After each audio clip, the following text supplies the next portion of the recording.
Welcome to Grappling with Gray, a forum for promoting an ethical mindset and ethical decision-making.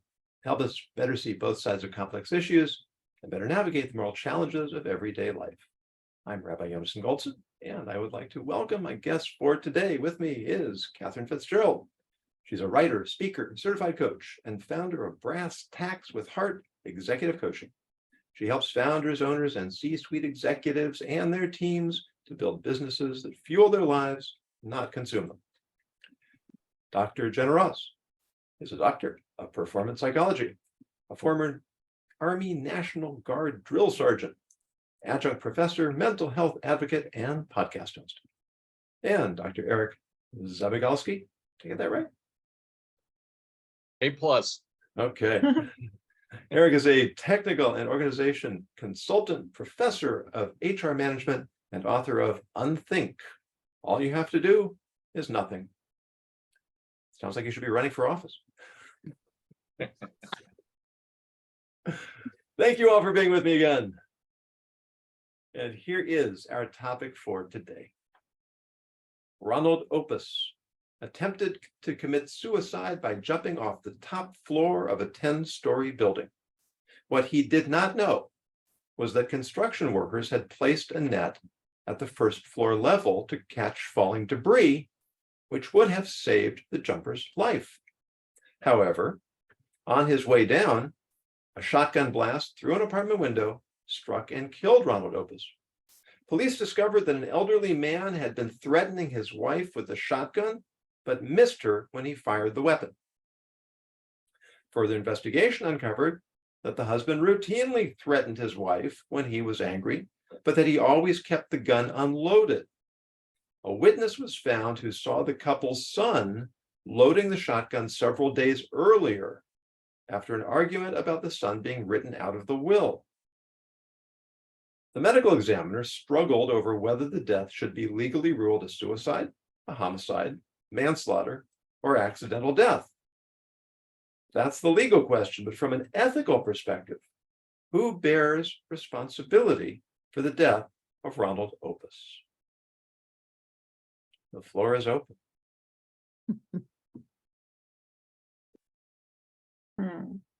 I'll go ahead and go, Please do. if that's okay. You know, I was thinking about this and I kind of asked you at the beginning where this questioning came from, because there's obviously so much gray here. But I think highlighting all of it was, I was looking at it from the perspective of the person evaluating and how he kind of is, I would say, having compassion on the man who shot and killed the other man, even though he was intending to kill his wife, even just by asking this question. So that kind of had me thinking, like, well, why would he have compassion for somebody who, regardless of who he shot, still had intent? So that's what I look at, I think, as the intent in this situation, more so than all the other factors, because there is a lot of factors here. I don't know what you guys think on that. So do you mean that since if he were intending to shoot his wife, but he accidentally shot someone else, he would be equally guilty? Yes. And of course, Yes. that's assuming that he did intend to kill his wife. And that's the other right. Given the shotgun was that's the unloaded. other question is, if it wasn't loaded, why did he shoot it knowing it's not loaded? So, you know, that I would have to look at the intent in my rationale. And then that's the other part, I think, is rationalizing, you know, who's guilty in this based on other people's behavior. So Yeah, I thought about that too, and I also wondered, what is the purpose of the medical examiner's ruling? What is that used for? I thought about the ethical side of it, and I thought about the human side of it as well. And I really came up with several conclusions based on what the intent is here. Is it to make a legal ruling? Is it so why what is a medical examiner's determination used for? What is their, I believe it's used to guide the investigating officers how to approach the case. If the medical examiner rules it's an accident or it's suicide, then there's no reason to pursue any sort of investigation. Whereas if he believes that was some way intentional or negligent, then there might be. So there does seem to be a certain amount of crossover here between what's ethical and what's legal. But we're not going to try to solve the legal problems. I know for myself, I'm not qualified to address legal problems. yeah, I sort of, on one hand, I lean toward a ruling of manslaughter. And then I think about the intent of the jumper. What do you think, Catherine? Well, it's funny. I kind of agree. There's with Dr. Ross, there are so many layers here. But if purely from an ethical standpoint, I would say that as a gun owner, he has a responsibility to lock his weapon, or if it is loaded, and if it is empty, it should be still locked, but it should, the first thing you do in gun safety is check your weapon. And so part of me, in the heat of the moment, he's always done it this way, and his son did it that way, but you can't skip his moral responsibility as a gun owner. Because there are many children who have been shot with weapons playing because they found them and they were not locked. So, I mean, those are situations that happen. So there's that avenue that I initially go down, because it doesn't really have to do with the intent of the moment. It has to do with his responsibility, his ethical responsibility as a gun owner, excuse me, kind of slurred those words. And so I look at that, and then I also look at, I really think that the intent of the jumper is irrelevant, because it could have been a construction worker that he shot. It could have been anyone. So whether or not he intended to be dead at the end of the day has no bearing, I don't think, on the outcome of our ethical decision in my mind. And then his son's, when you mentioned the son loaded the gun because of a threat to cut him out of the will, I immediately, my mama in me kind of goes, oh my gosh, what example has this young man, I assume, person had in his home life? And if he has repeatedly threatened his wife with guns, and does he have any moral obligation here in that he loaded a weapon and left it loaded? And so there's a lot of gray. You did really well in finding a lot of gray. Well, what you're describing, I think, takes me back to Jenna, your original point about intent. What was the son? Of course, we're talking about an adult son here. We're not talking about a young child. These are elderly people. So the son is likely middle-aged or thereabouts. And what was his intent in loading the gun? The way I read it, he knows that his father has these episodes threatening his mother with an empty gun. So he puts ammunition in the gun, expecting what?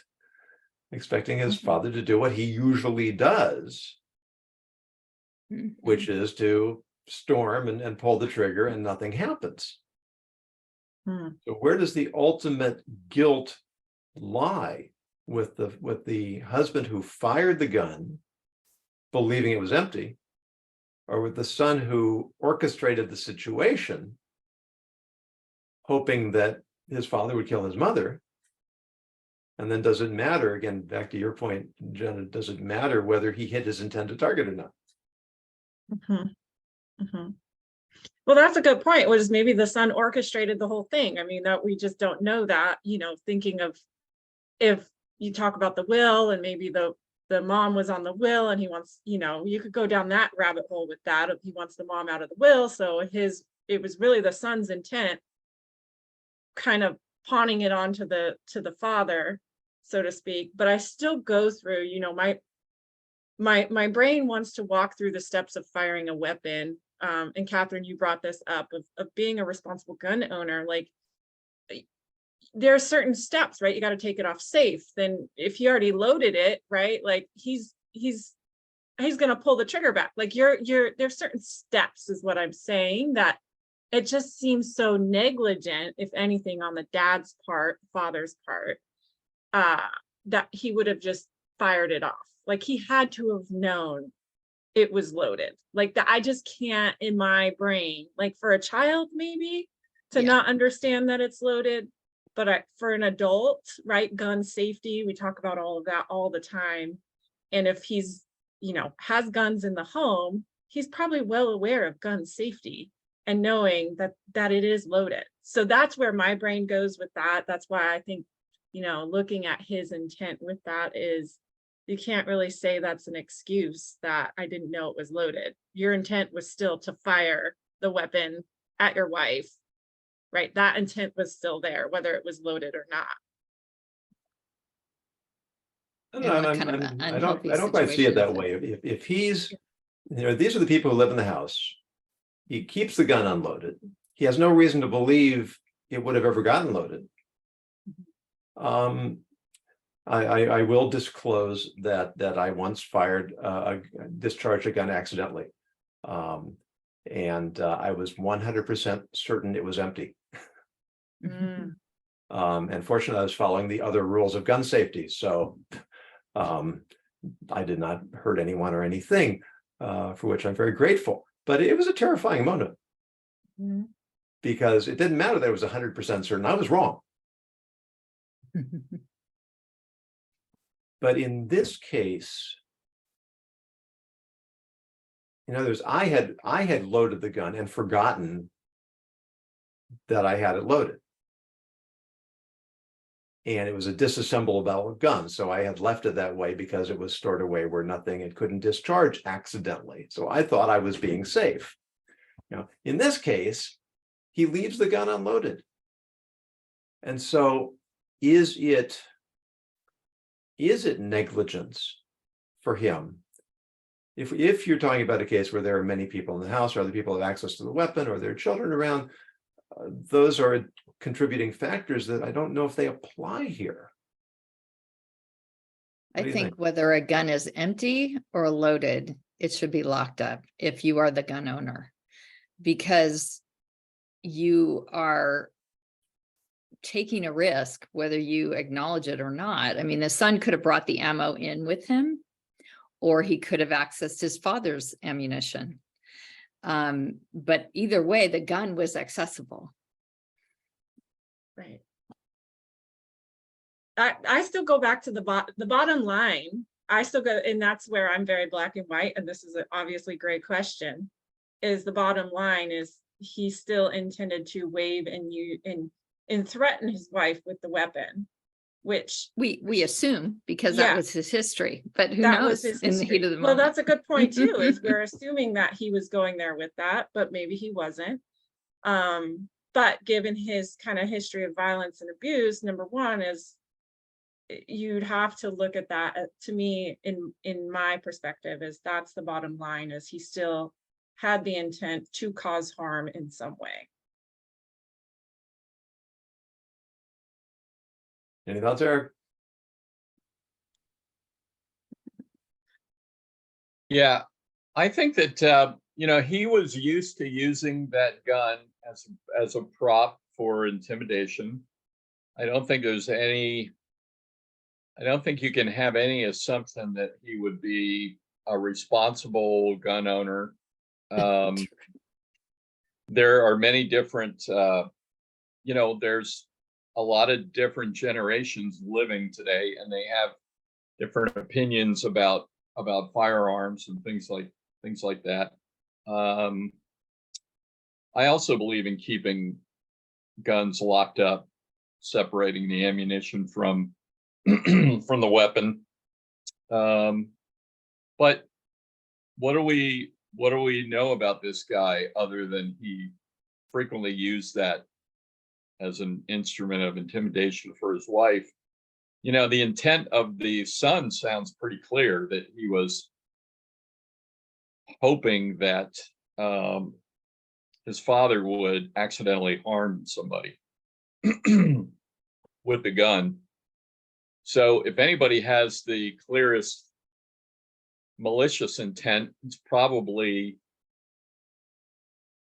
the son, and the father is a close second, but I feel that he didn't know that the gun was loaded. He pointed it at the window. We could have a conversation about the intent of every single person in this scenario, to include the construction workers who erected the net. And we would come up with a lot of different answers. I think manslaughter is probably the best ruling for the coroner, because based on the son and the father. And in a sense, isn't the son using the father as a weapon? Mhm, Yeah. mhm. Yeah, that's kind of premeditated, so to speak. Knowing his father would do this. I mean, you could go so far as to say that. So. It's interesting. I was at a luncheon this week with the executive director of the Marjorie Mason Center, which is a local nonprofit that serves women who have been victims of domestic violence and their children. And one of the things that she listed was all of the different ways that abuse can happen. And people often look at the physical violence as being far worse. And yet, statistically, the emotional violence is the real culprit. And that in very many of these cases, they escalate over time to actually end the woman's life. And so if this has been happening throughout a long relationship, as they are elders and they are the parents of this older son who is an adult, you know, it's not really hard to imagine that there could have been a change of heart with the husband. You certainly have probably an abuser in the son, and women in general not being valued or honored in that household. So I kind of agree that with Eric that there are two players here, and both of them are responsible in different ways. But I also, the person in me that wants to understand where this came from also looks at the fact that, you know, like father, like son, like father, like son, like father, you know, this is a pattern that has been established in multiple generations in this household and in this family. And somebody has to come to bear for responsibility, because ethically, there is no excuse for what they're doing from an emotional standpoint or from a physical standpoint. And that's really what negligence is. It's when I'm doing something I shouldn't be doing and I cause some other kind of damage. Now, I can't use the excuse that I didn't mean to run my car into something or someone because I was drunk. Well, it was the crime started when I got in the car drunk. It's interesting that none of us have really felt that the jumper's intent or his likely success or not lack of success plays a part here. I think it does. Yeah, please. Well, I mean, the jumper's intent was sadly to end their life. And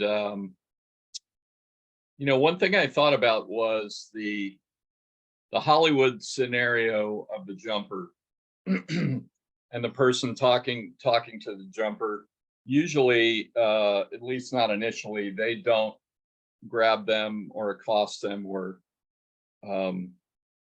pull them off the ledge, first thing they do is talk to the person and say, you know, do you really want to do this? Why don't we talk about it? And which after I had that thought, I also thought that was a little bit curious, but I really asked myself, why would you do that? Is it, you know, again, it's a sad scenario, but is it to honor that person's intent? They've decided that they want to move on from this earthly plane, and that's what that jumper wanted to do. I feel very strongly that half a second after they executed that, they would probably regret their decision. And people talking to jumpers will intervene if they get the opportunity after talking with them.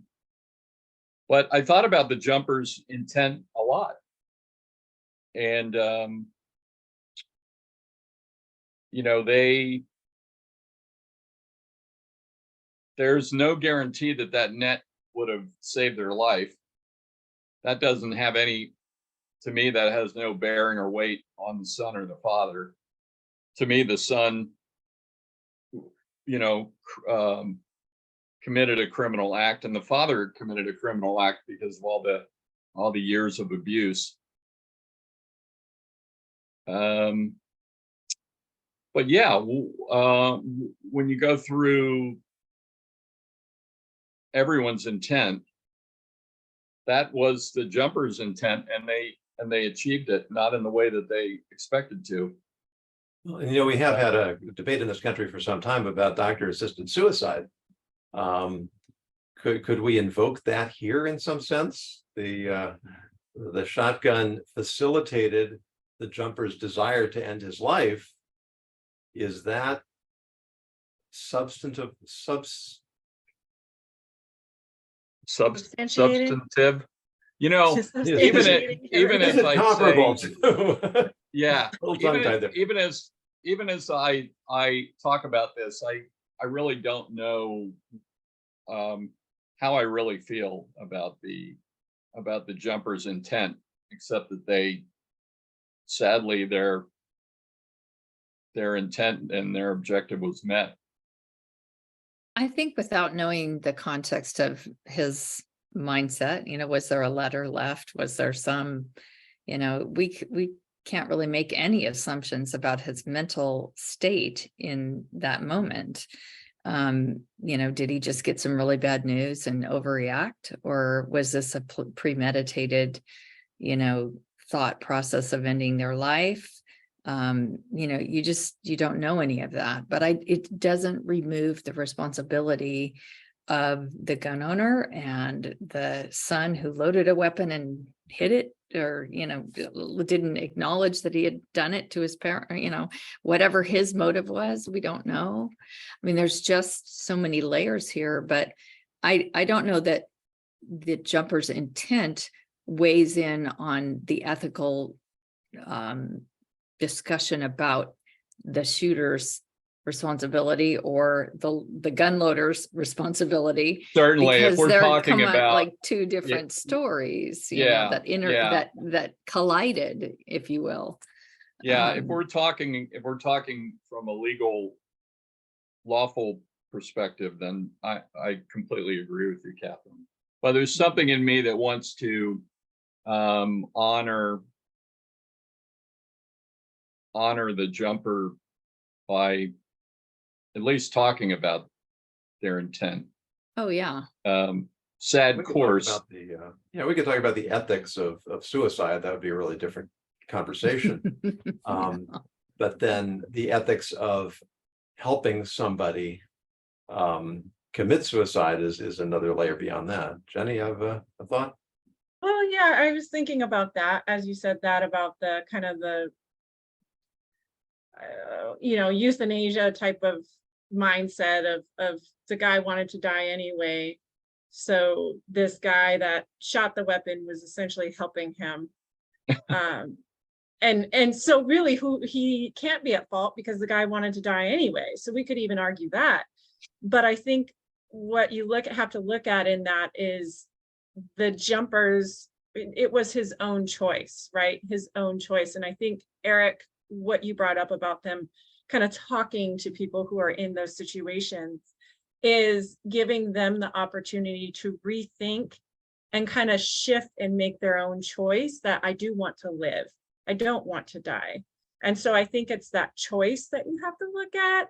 And the shooter took that choice away from the jumper, whether it was life or death. He took the choice away for the jumper to choose. Whereas, like, you know, having that conversation with them is really about using that person's individual autonomy and their choice to make that decision and flip it and turn it around rather than somebody else forcing it on them, right? So that's what came to mind was, you know, even if you could argue that it was assisted suicide, it's not really, because he still kind of took that choice from that jumper, because that jumper, he had made the decision, but he would have lived had he fallen in the net. So that was the thought I had as you guys were talking about that. Yeah, maybe he would have lived if he fell in the net, and maybe the net would have taken away his intent or his right to end his life. So I think I've come to a solution here. I think the coroner needs to call it a suicidal accidental manslaughter. Three rulings on it. Straddle all the fences. But are the charges going to be levied against the father or the son or both? You know, if we were Let me doing just, it right, we would. Let me address Jenna's original question about this case. I found this case online, where you find virtually everything these days. When I researched it, it had been written up in a newspaper as a true story. In fact, it was a fabrication by a college professor who used it for a class, much the way we are, to explore the different elements of culpability and responsibility. And I think it's sort of an interesting twist that what began as a thought experiment became reported as an actual incident, which I just think sort of puts an interesting ethical frame around the whole thing. How easy it is for us to lose the distinction between reality and truth and fiction, fact and fiction.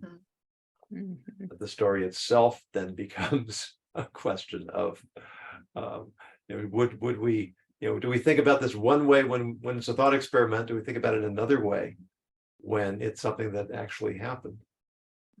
And should we? And blurring the lines between the thought experiment and the reality.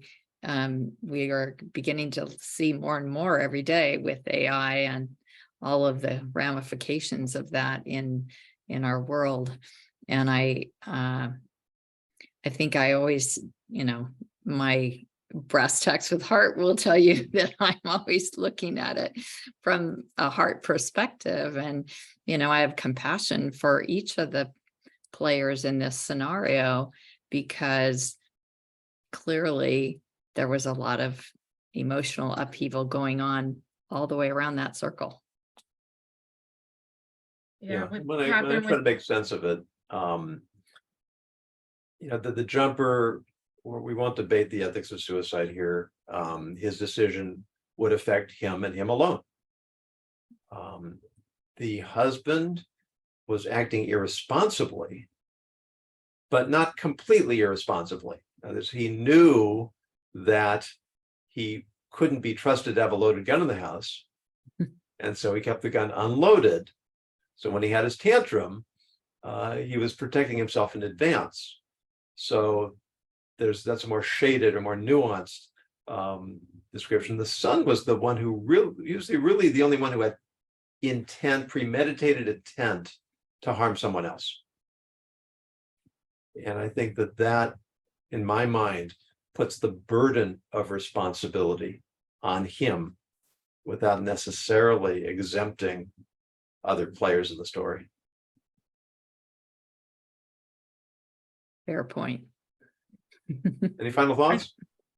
Well, I was going to say, Catherine, I think what you brought about is compassion, the idea of compassion, and just the fact that we're here asking the question, or the person investigating it is asking the question, shows that there's compassion on all people in the story, regardless of the outcome. There's still kind of compassion, which, yeah, at the end of the day, it's a tough situation, but I think we can kind of come back to that piece of it, as like, we're human. Like, these people were obviously in pain in this situation. Like, what was causing so much distress for all people? But yeah, it's hard to bring in compassion, I think, with ethics at the same time. Like, I think we sometimes don't know what to do with that. Like, how can I be compassionate and ethical? Like, can I have both together? So it's definitely a challenging situation. I would agree. And I think that's an excellent point to wrap up with, Jenna, that it's become popular in the movies these days, these sort of origin stories of criminals, classic criminals like the Joker, and how his whole persona was shaped by these cultural influences, environmental influences. And I feel the same sort of ambivalence that you're describing. We want to feel compassion with people who have struggled and suffered and been victimized. But we don't want that compassion to excuse behaviors that are harmful to others or to society. And so it does create this kind of cognitive dissonance.